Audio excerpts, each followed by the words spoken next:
Coming up next, it's the Pro Wrestling Report Interactive. It's interactive because it is all about you, your emails, your comments, your questions, and your suggestions. Coming up next, it's the Pro Wrestling Report Interactive. Number one since 1998 on television, ESPN Radio, and the World Wide Web, this is the Pro Wrestling Report with your hosts, the man they call Meathead, Frank Cosentino, and Damian Nelson.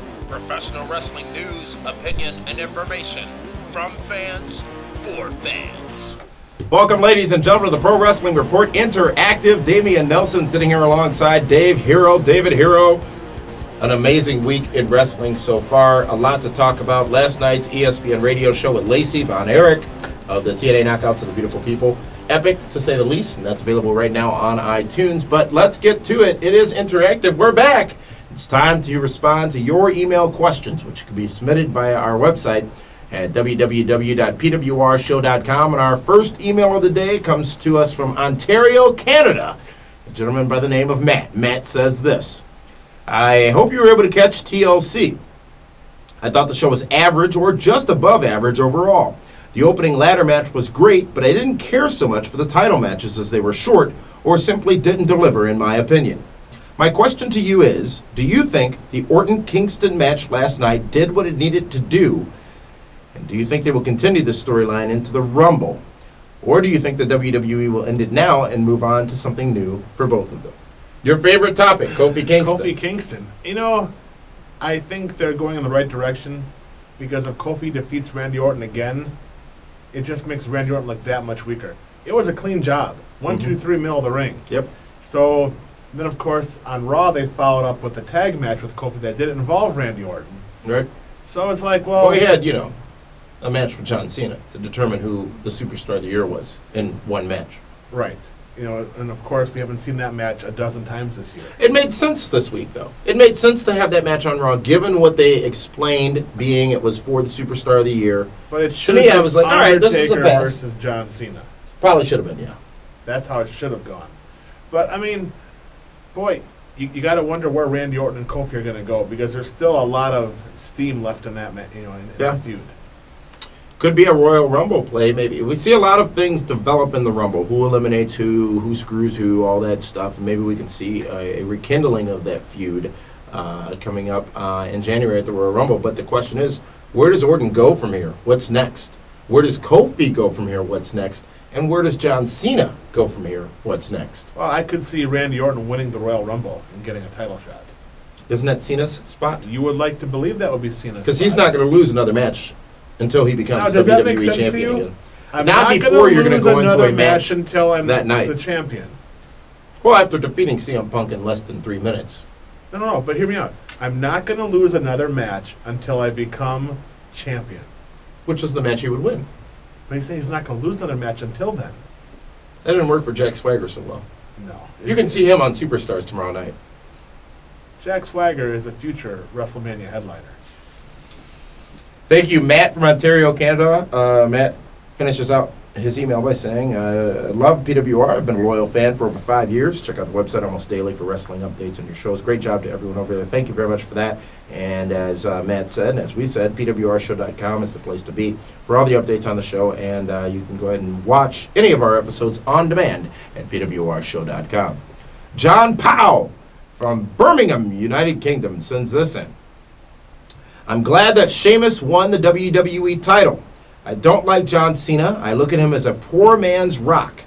When he gives his little talk, it's so rubbish and very poor. Glad that World Wrestling Entertainment is looking towards the future. John's smart, because I've been saying that for a while. I think John Cena's promos are terrible. They're just so forced and they just sound so phony. Here's a question for the humanoids out there. What is John Cena's gimmick? Does he have one? Or are we to believe that this is just John Cena, this is the real Cena? I mean, and I guess Hogan didn't really have a gimmick either.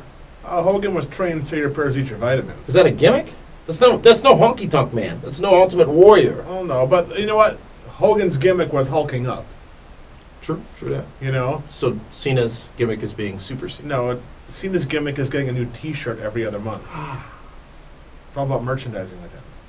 Thank you for that email, John Powell. Let's go on to Hawaii now. Joey sends this in. How big of an impact will the Tostitos Fiesta Bowl? Can we say that? I know you can't say the name of that other game, but can we say Fiesta Bowl? Sure, by all means. Fiesta Bowl on January 4th, featuring 2 undefeated teams, affect the ratings of both WWE Raw and especially TNA. I want to get your guys' opinions since I know it's a really big day for TNA, and they need to get the best ratings that they can. Well, here's the first step, and we talked about it last week on the Pro Wrestling Report radio program, actually over the course of the last few weeks, is in order to make a splash, they've got to get the word out about that first shot at WWE, and commendation goes to TNA because in several markets across the country this past Monday night, you saw an ad for that Impact on January 4th. But I was told they couldn't advertise on USA. Well, it wasn't a national spot. What you were told was that's right. It wouldn't be a national spot, but they can go into certain markets and buy local time, which is apparently what they did, which is smart. I did not get it in my market, but it was in Houston, Chicago, New York. For actually, looking into that. Yeah. Yeah, I'm impressed. It's a smart way to play it. It's probably more costly Not overall. to mention the big billboard in Times Square. Mm-hmm. But they need more buzz. They need to have Hogan on Leno or Jimmy Kimmel or Conan. Announces candidacy for presidency. Whatever they got to do, they got to get them on TV. Regis and well, Lacey Von Erich was on the Pro Wrestling Report last night. Oh, that's a start. And you never know who might be coming soon. Brother. The Tostitos Fiesta Bowl. Here's the question, and we posed it last night on the radio show. The question is, would WWE be stacking this show anyways? Because people are waiting for their announcement that it's going to be 3 hours, waiting for the announcement that it's going to be Bret Hart as the guest host or The Rock. But quite frankly, is this a show, being in the first show of the year, a big week for them, launching into the Royal Rumble pretty much? Would they have stacked this show anyways with or without TNA, putting up what they consider to be competition? I don't think so. Because I think that this could really be a throwaway for them, that Monday night, because they still got 2 more weeks until the Rumble. They hotshot everything anyhow. They never build for 3 weeks. This is going to be interesting. January 4th is going to be very interesting to see how we will then find out if Vinnie Mac takes TNA as a threat by how they program Raw on the 4th. How they program it, but how they deliver it will be potentially a different story, especially when you look at Raw from this past Monday night. You had the Slammies, you had Dennis Miller, which overall is not a bad choice for guest host, and you had so much fallout from TLC. He was a bad choice because the fans did not understand anything he was talking about. True. I thought Dennis Miller did it. He was great. I thought he did a very good job, actually. But you will see Cena, you'll see DX, you'll see Batista, Undertaker. All the big stars are going to be on January 4th. But Undertaker's been on Raw 2 of the last 3 weeks. But it's going to be a bigger event. Maybe you'll have more than a 3-minute and 24-second match. Yeah. That was rather depressing to watch CM Punk, who I think somebody around here picked him as their breakout star. The Humanoids. Jobbed in what, 3 minutes? Yeah. I mean, which would really... After jobbing to R-Truth in the dark match at TLC. CM Punk and John Cena 3 or 4 months ago would have headlined a pay-per-view. Absolutely. Not today. So now you're telling me that... Well, they could probably thrust CM Punk back So now you're telling me that really that match on pay-per-view would be less than 5 minutes. I think they would have naturally stacked up against any other competition. I think the Fiesta Bowl would have been that competition. But, WWE can almost rest on their laurels on January 4th. They may not need to stack the show. They've got a guaranteed audience. They're still going to pull, and mark my words if I'm wrong, but they're still going to pull a 3+ rating. Got a 3.3 this past Monday night for the 2 hours, or the 2 hours that Raw would have normally been on. I think they're still going to pull a 3 rating, 4.5, 5 million viewers. The question is, what is TNA going to draw? Because they're the ones that have got to step up. And the question also is, what is the expected rating? Because, again, if they can pull what they're pulling on Thursday nights on Monday... 0.4, 0.5. Hogan said they'd get a 3.0 rating. And then back from that. 0.5. Quickly. Really? You think it'll be that low? Yeah. Still 1 million viewers. Just about. It's not going to be enough. Thank you, Joey from Hawaii, for that email. Let's go now to Ben Basari, who sends this in. What if Matt Hardy goes to TNA? Will anything happen like a ratings push? Or nothing? Nothing. WWE doesn't need Matt Hardy, and I'm not a fan of the Hardys anyways. Matt at one time, I'd even say a year ago, he meant a lot. The fans were behind him. But they took him off TV for too long after Jeff left. How long did he go? A month or so? Without even, 3 weeks without an appearance on SmackDown after the Hardy incident. And then it was about 4 or 5 weeks without a match. The problem with Matt Hardy, the way they're booking him, is that he's almost like he's Jeff's little brother. Right. He's Jeff's lackey, you know? Where he's the guy chasing around with the DVDs instead of making his own character. I did like that skit with Santino, Carlito, Eve, I believe it was, at the Slammies on Monday night. Chris Masters. Yeah. That was, you're right, too, about the pec thrusts. Nobody's really getting into them, but it was a funny segment. Carlito is underrated. Let's just make that point clear right here. Carlito, as a performer and as a talent, is extremely underrated. Well, he's a second generation. And underutilized. Yeah. Ben, Matt Hardy to TNA, certainly no ripples could caused happen. by that. You know what? I think he'd get a good push in TNA. Oh, yeah, but will it translate into any success? If Hulk Hogan can't translate any success, Matt Hardy won't be able to do it. What do you mean if Hulk Hogan can't? We haven't had the opportunity to see whether he can. Well, no, we'll see. Give it 6 months. No, it begins on January 4th. As we said, be sure to check out the Pro Wrestling Report on iTunes. Subscribe to our feed on iTunes. Subscribe, and it is absolutely free. You get both the video and audio editions of the show at iTunes, and always be caught up on the latest from the Pro Wrestling Report. Also, we are on Twitter, all individually. Meathead, Kaz, myself, and Dave Hero, and also the PWR show account on Twitter. You can go ahead and sign up for that and get exclusive news and updates before most anyone else. Hot news. Twitter, exactly. Our username is PWR Show. David, let's now continue along our email track, and the next stop is Aberdeen, Scotland. Scott says this: I was thinking about how everyone wants to ask Hogan what is happening in TNA. And I know you guys have interviewed many of the top guys, a lot of whom being out of character. So I was wondering, besides Hogan, what would be your one question to a wrestler, out of character, past or present? Something like Sheamus, what exactly he did at Sunday Brunch to get his spot. As an example. He wasn't at Sunday Brunch. He was the workout partner. You don't think they work out after Sunday Brunch? No, I don't. I think that's family time. That's just we're going to talk Stephanie and Triple H. We're going to talk a lot about the conspiracy theory surrounding Drew McIntyre and Sheamus this Friday on the Pro Wrestling Report Prime Time. I feel bad for those guys. They're in a tough spot, and we're going to talk about it in-depthly this Friday on the Pro Wrestling Report Prime Time. But who would Hogan is, I think there are 3 people. Jim Ross, 4 people. Jim Ross, Hulk Hogan, Ric Flair, and Vince McMahon. Those are the people I would love to get one question What's the one question? For each of them, it's different. For Ric Flair, why are you getting back in a ring when fans like me invested so much time and emotional energy into your retirement? Because he needs money. You're not Ric Flair? I'm channeling him for you. For Hulk Hogan, what is your true motivation? What is your true motivation? What do you, Hulk Hogan, want to get out of this deal with TNA Wrestling? For Vince McMahon,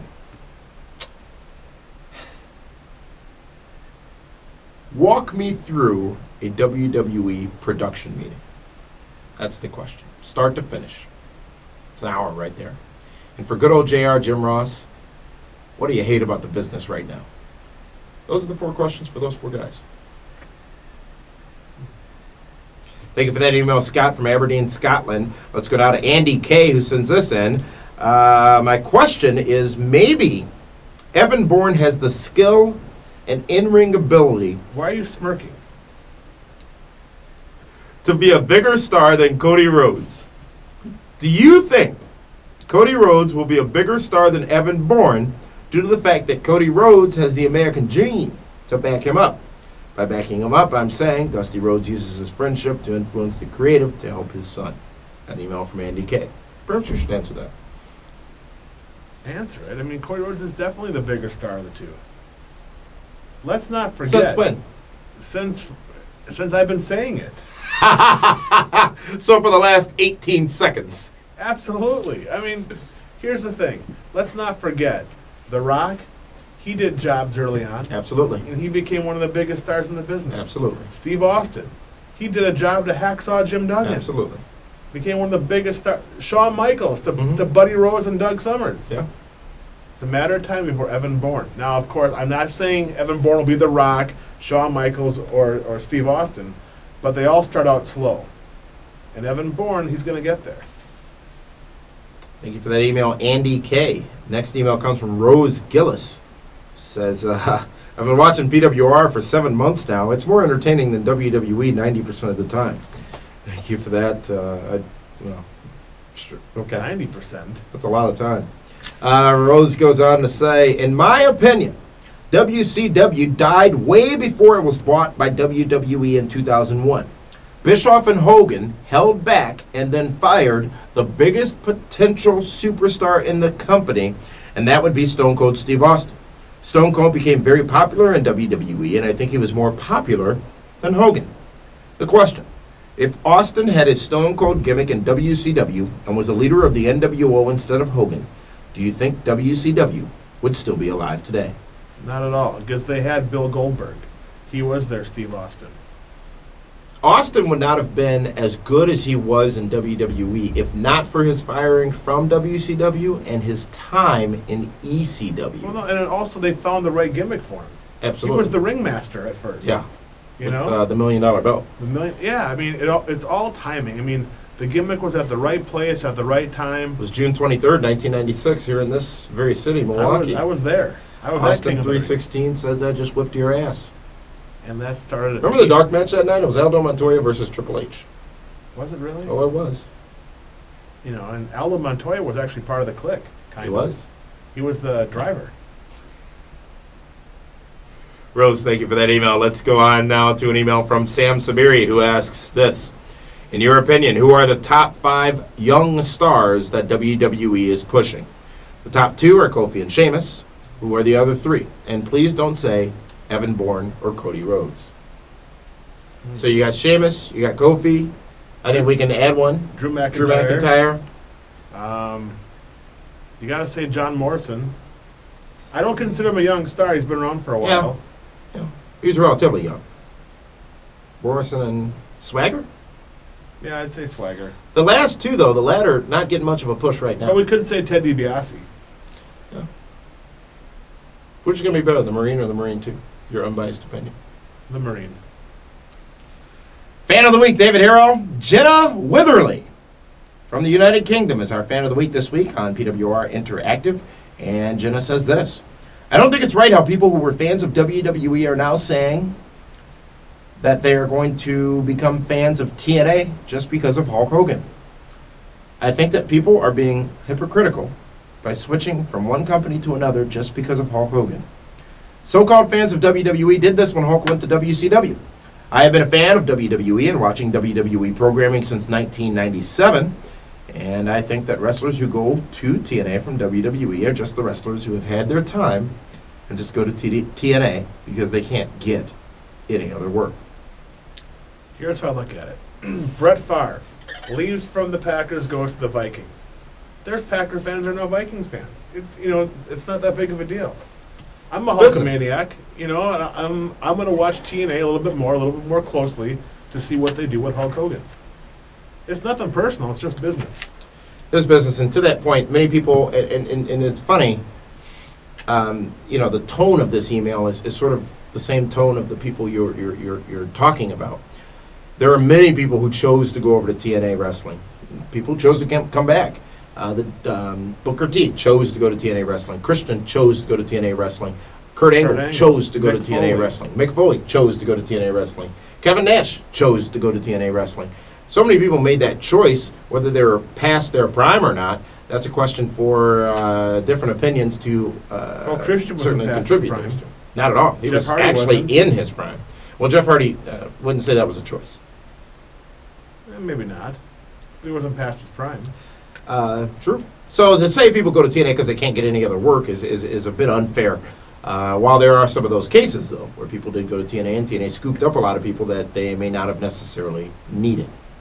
So, fan of the week, Jenna Witherly, thank you very much for that email. We want to encourage you to to send your emails to us. You can do so at comments@pwrshow.com. Again, comments@pwrshow.com. Not all are read on air. We do select several emails each week to be read on air if your name is in the email and if your location is in the email. We will certainly put that on the top of the pile. Again, that's to comments@pwrshow.com. And this Friday, as I said, Dave Hero, we're going to talk about the conspiracy theory out there that fans have created involving Sheamus and Drew McIntyre. Our star of the week is going to be announced as well, and we're going to go in depth on Drew McIntyre. Tell the people out there what he's all about, where he came from, and you'd be surprised at who he got his start with in the wrestling business over in the UK. This has been the Pro Wrestling Report Interactive. We'll see you Friday night on Pro Wrestling Report Prime Time, which is going to be right after WWE SmackDown on Time Warner Cable Channel 14 in southeastern Wisconsin, and on demand at pwrshow.com. For David Hero, this is Damian Nelson saying thank you for tuning in, and we'll see you Friday night on Prime Time.